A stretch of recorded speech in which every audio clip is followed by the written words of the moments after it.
You are sitting in the dark, clutching a telephone receiver to your ear. On the other end is your oldest friend, deep underground exploring a forgotten tomb. You hear him scream, not a scream of injury, but a shriek of pure, unadulterated recognition of something inhuman. He begs you to run. But before you can answer, the voice on the line changes. It isn't your friend anymore. It is something ancient, hollow, and utterly alien. Welcome to the Dupin Files. Today, we unseal a formal statement regarding an investigation that went catastrophically wrong. We often speak of ghosts as entities that haunt hallways or old estates, but what happens when the horror isn't in the room with you, but coming through the wire? We are investigating the Statement of Randolph Carter by H.P. Lovecraft. It is a lean, claustrophobic account of a nightmare captured entirely through a telephone cord. A story about a man who discovers, in the most brutal way possible, that some doors, once opened, can never be closed. The line has gone dead. Let's open the file. I repeat to you, gentlemen, that your inquisition is fruitless. Detain me here forever if you will. Confine or execute me if you must have a victim to propitiate the illusion you call justice. But I can say no more than I have already said. Everything that I can remember, I have told with perfect candor. Nothing has been distorted or concealed, and if anything remains vague, it is only because of the dark cloud which has come over my mind. That cloud and the nebulous nature of the horrors which brought it upon me.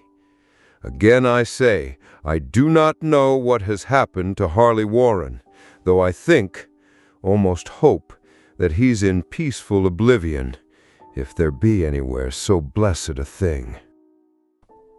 It is true that I have for 5 years been his closest friend, and a partial sharer of his terrible researches into the unknown. I will not deny, though my memory is uncertain and indistinct, that this witness of yours may have seen us together, as he says, on the Gainesville Pike, walking toward Big Cypress Swamp at 11:30 on that awful night. That we bore electric lanterns, spades, and a curious coil of wire with attached instruments, I will even affirm, for these things all played a part in the single hideous scene which remains burned into my shaken recollection. But of what followed, and the reason I was found alone and dazed on the edge of the swamp next morning, I must insist that I know nothing save what I have told you over and over again. You say to me that there is nothing in the swamp or near it which could form the setting of that frightful episode. I reply that I know nothing beyond what I saw. Vision or nightmare it may have been. Vision or nightmare I fervently hope it was, yet it is all that my mind retains of what took place in those shocking hours after we left the sight of men. And why Harley Warren did not return, he or his shade, or some nameless thing I cannot describe, alone can tell. As I have said before, the weird studies of Harley Warren were well known to me, and to some extent shared by me.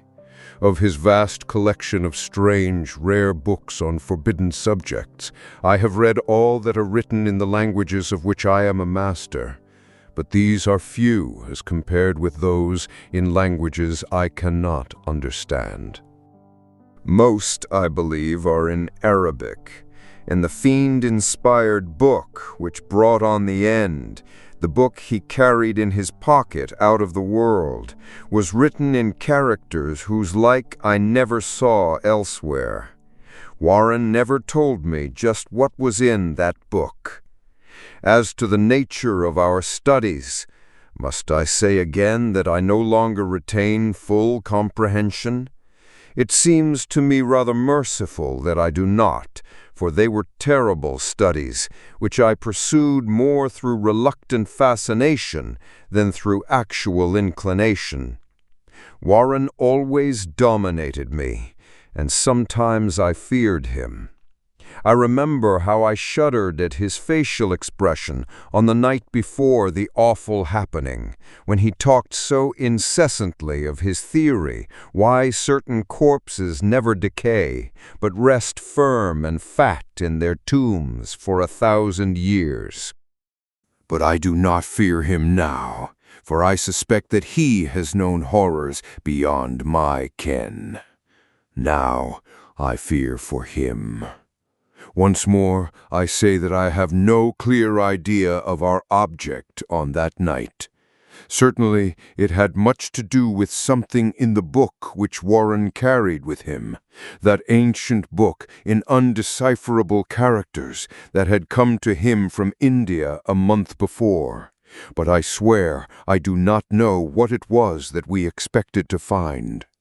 Your witness says he saw us at 11:30 on the Gainesville Pike, headed for Big Cypress Swamp. This is probably true, but I have no distinct memory of it.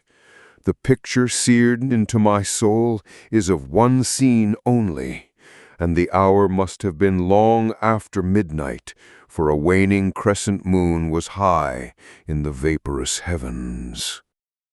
The place was an ancient cemetery, so ancient that I trembled at the manifold signs of immemorial years. It was in a deep, damp hollow, overgrown with rank grass, moss, and curious creeping weeds, and filled with a vague stench which my idle fancy associated absurdly with rotting stone. On every hand were the signs of neglect and decrepitude, and I seemed haunted by the notion that Warren and I were the first living creatures to invade a lethal silence of centuries. Over the valley's rim, a waning crescent moon peered through the noisome vapors that seemed to emanate from unheard-of catacombs, and by its feeble, wavering beams I could distinguish a repellent array of antique slabs, urns, cenotaphs, and mausolean facades, all crumbling, moss-grown, and moisture-stained, and partly concealed by the gross luxuriance of the unhealthy vegetation. My first vivid impression of my own presence in this terrible necropolis concerns the act of pausing with Warren before a certain half-obliterated sepulchre, and of throwing down some burdens we've seemed to have been carrying. I now observed that I had with me an electric lantern and 2 spades, whilst my companion was supplied with a similar lantern and a portable telephone outfit. No word was uttered, for the spot and the task seemed known to us, and without delay we seized our spades and commenced to clear away the grass, weeds, and drifted earth from the flat, archaic mortuary. After uncovering the entire surface, which consisted of 3 immense granite slabs, we stepped back some distance to survey the charnel scene, and Warren appeared to make some mental calculations. Then he returned to the sepulchre, and, using his spade as a lever, sought to pry up the slab lying nearest to a stony ruin which may have been a monument in its day. He did not succeed, and motioned to me to come to his assistance. Finally, our combined strength loosened the stone, which we raised and tipped to one side. The removal of the slab revealed a black aperture, from which rushed an effluence of miasmal gases so nauseous that we started back in horror. After an interval, however, we approached the pit again and found the exhalations less unbearable. Our lanterns disclosed the top of a flight of stone steps dripping with some detestable ichor of the inner earth and bordered by moist walls encrusted with niter. And now, for the first time, my memory records verbal discourse, Warren addressing me at length in his mellow tenor voice, a voice singularly unperturbed by our awesome surroundings. He said, "I'm sorry to have to ask you to stay on the surface, but it would be a crime to let anyone with your frail nerves go down there. You can't imagine, even from what you've read and what I've told you, the things I shall have to see and do. It's fiendish work, Carter, and I doubt if any man without ironclad sensibilities could ever see it through and come alive and sane. I don't wish to offend you, and heaven knows I'd be glad enough to have you with me. But the responsibility is in a certain sense mine, and I couldn't drag a bundle of nerves like you down to probable death or madness. I tell you, you can't imagine what the thing is really like, but I promise to keep you informed over the telephone of every move. You see, I've got enough wire here to reach to the center of the earth and back. I can still hear, in memory, those coolly spoken words, and I can still remember my remonstrances. I seemed desperately anxious to accompany my friend into those sepulchral depths, yet he proved inflexibly obdurate. At one time, he threatened to abandon the expedition if I remained insistent, a threat which proved effective, since he alone held the key to the thing. All this I can still remember, though I no longer know what manner of thing we sought. After he had secured my reluctant acquiescence in his design, Warren picked up the reel of wire and adjusted the instruments. At his nod, I took one of the latter and seated myself on an aged, discolored gravestone close by the newly uncovered aperture. Then he shook my hand, shouldered the coil of wire, and disappeared within that indescribable ossuary. For a moment I kept sight of the glow of his lantern, and heard the rustle of the wire as he laid it down after him. But the glow soon disappeared abruptly, as if a turn in the stone staircase had been encountered, and the sound died away almost as quickly. I was alone, yet bound to the unknown depths by those magic strands whose insulated surface lay green beneath the struggling beams of that waning crescent moon. In the lone silence of that hoary and deserted city of the dead, my mind conceived the most ghastly fantasies and illusions, and the grotesque shrines and monoliths seemed to assume a hideous personality, a half-sentience. Amorphous shadows seemed to lurk in the darker recesses of the weed-choked hollow, and to flit, as in some blasphemous ceremonial procession, past the portals of the moldering tombs in the hillside, shadows which could not have been cast by that pallid, peering crescent moon. I constantly consulted my watch by the light of my electric lantern and listened with feverish anxiety at the receiver of the telephone, but for more than a quarter of an hour heard nothing. Then a faint clicking came from the instrument, and I called down to my friend in a tense voice. Apprehensive as I was nevertheless unprepared for the words which came up from that uncanny vault in accents more alarmed and quivering than any I had heard from Harley Warren. He who had so calmly left me a little while previously now called from below in a shaky whisper, more portentous than the loudest shriek. God, if you could see what I am seeing! I could not answer. Speechless, I could only wait. Then came the frenzied tones again.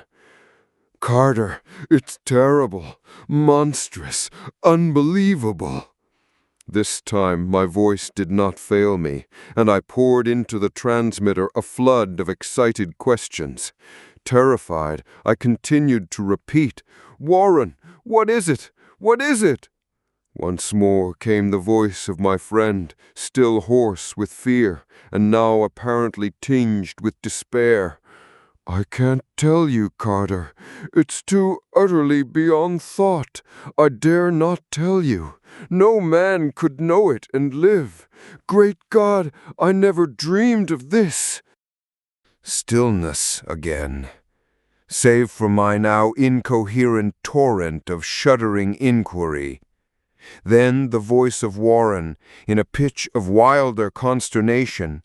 Carter, for the love of God, put back the slab and get out of this if you can. Quick, leave everything else and make for the outside. It's your only chance. Do as I say, and don't ask me to explain. I heard, yet I was only able to repeat my frantic questions. Around me were the tombs, and the darkness, and the shadows. Below me some peril beyond the radius of the human imagination. But my friend was in greater danger than I, and through my fear I felt a vague resentment that he should deem me capable of deserting him under such circumstances. More clicking, and after a pause, a piteous cry from Warren.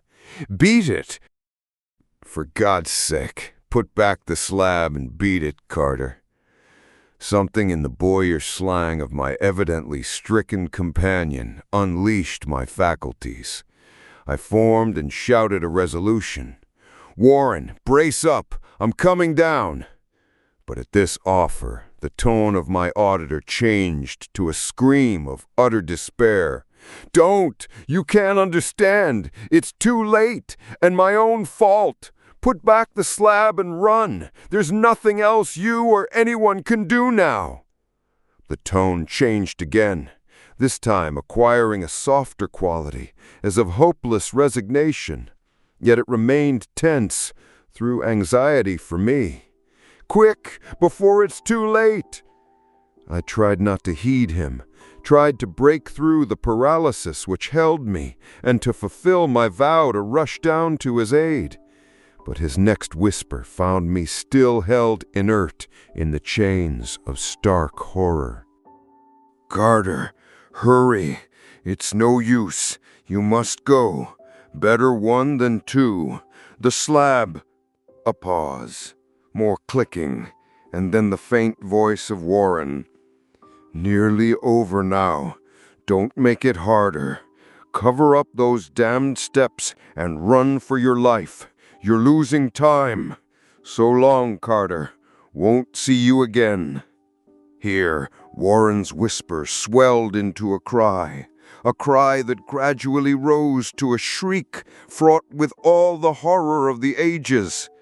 Curse these hellish things! Legions! My God! Beat it! Beat it! Beat it! After that was silence.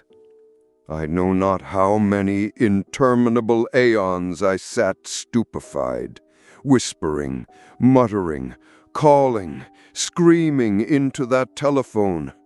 Over and over again through those aeons I whispered and muttered, called, shouted, and screamed, Warren, Warren, answer me! Are you there? And then there came to me the crowning horror of all. The unbelievable, unthinkable, almost unmentionable thing.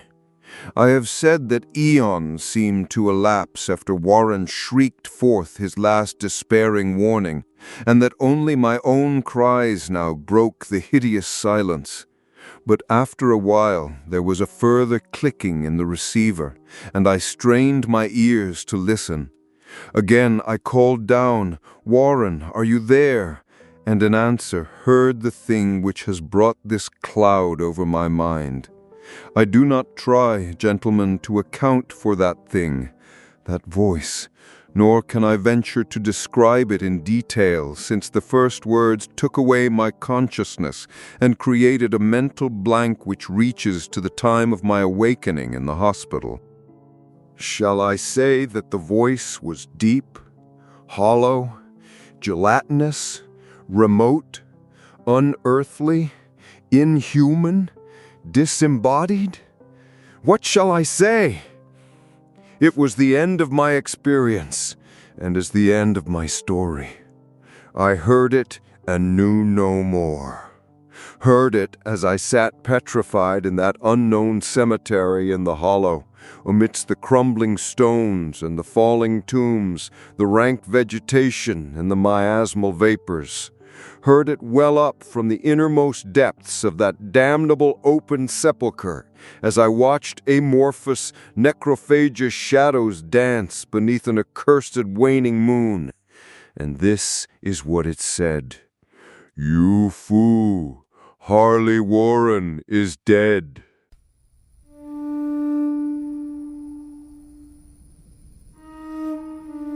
That is the sound of the line going dead. The statement of Randolph Carter is one of the most effective entries in our archive because it relies on the most powerful tool in the horror writer's arsenal: your own imagination. Published in 1920, it introduces us to Randolph Carter, Lovecraft's most frequent protagonist and a recurring stand-in for the author himself. But unlike the sprawling, tentacular epics of the later Cthulhu mythos, this is a lean, claustrophobic nightmare captured entirely through a telephone wire. The central dynamic is a classic clash between the seeker and the witness. Harley Warren is the prototypical Lovecraftian seeker of forbidden knowledge, a man with iron nerves who possesses a book written in an ancient, unutterable tongue. Carter, by contrast, is the reluctant witness. Warren treats Carter like a child, insisting that his fragile nerves cannot handle what lies beneath the earth. This sets up a terrifying power dynamic: the man who knows too much, and the man who knows just enough to be paralyzed by fear. It suggests that in the Lovecraftian universe, ignorance is not just bliss, it is a vital survival strategy. One of the brilliant choices Lovecraft makes is the use of the telephone. By connecting the two men with a wire, he creates a literal umbilical cord between the world of the living and the world of the dead. This turns the story into an auditory nightmare. We don't see the unnameable things Warren encounters, we only hear the breakdown of a human mind. When Warren finally begs Carter to put back the slab, the physical distance created by the telephone wire makes the helplessness feel absolute. You are listening to a murder you are entirely powerless to stop. Lovecraft is often criticized for his use of words like unutterable or indescribable. But in this file, that vagueness is a surgical tool. By refusing to describe the creature, Lovecraft forces your brain to fill in the blanks with your own specific phobias.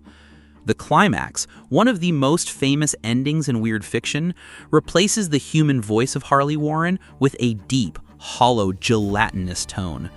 This is the moment of true cosmic indifference. The universe isn't just scary, it is inhabited by things that view us as mere curiosities to be silenced. This story was actually based on a vivid nightmare Lovecraft experienced. He dreamed he was watching his friend, the poet Samuel Loveman, descend into an ancient crypt. Lovecraft woke up and wrote the story almost exactly as the dream unfolded. It reminds us that the darkest parts of the archive are often drawn directly from the author's own restless sleep. Today we have found footage horror and live stream disasters. The statement of Randolph Carter is the 1920s version of a leaked audio file. It taps into our modern anxiety about connectivity. We think that being connected via our devices makes us safer, but Lovecraft suggests that the wire only serves to transmit the terror more clearly. We are all Randolph Carters, sitting in the dark, listening to voices from places we were never meant to find, hoping that the thing on the other end of the line doesn't know our location. I leave you with a question for the archive. At the end of his statement, Carter is being interrogated by the police. He knows how insane his story sounds. He has no body, no evidence, only the memory of a voice. If you were the detective on the case, would you believe him? Or is the truth so unnameable that it's easier to just call him a murderer and close the file? And if you heard a voice that shouldn't exist coming through your phone tonight, would you hang up? Or would you stay on the line to hear what it has to say? The public record for this case is now closed. If you enjoyed this investigation, please subscribe to the channel to help keep these files open. But remember, there are many more slabs to lift in the archive, and not every file makes it to the public feed. If you want more cases like this and want to unlock the complete ad-free archive with exclusive deep dive investigations, visit dupinfiles.art. The link is in the description. Thank you for listening, and watch The Signal.